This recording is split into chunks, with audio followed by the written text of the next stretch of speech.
প্রাচীন ভারতের এক রাজ্যে শুরু হলো এক মহার্ঘ দিন। রাজকন্যার বিয়ের জন্য সাজছে রাজপ্রাসাদ।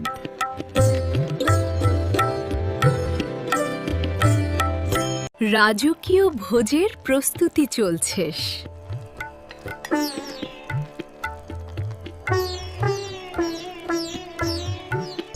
স্বপ্নের সাজে সেজে উঠছে রাজকন্যা।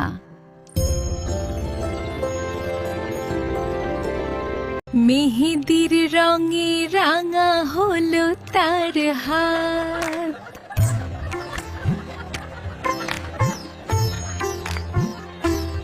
হলুদের শুভ রঙে শুরু হলো আচার।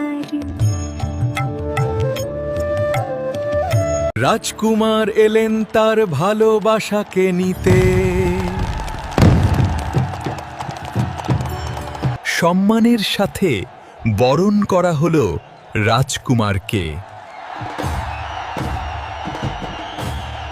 পবিত্র অগ্নিকে সাক্ষী রেখে সম্পন্ন হলো তাদের বিয়ে। পবিত্র অগ্নিকে সাক্ষী রেখে সম্পন্ন হলো, তাদের মালা বদল করল এবং সকলে দুজনকে আশীর্বাদ করল। চোখের জলে ভেসে গেল বিদায়ের মুহূর্ত।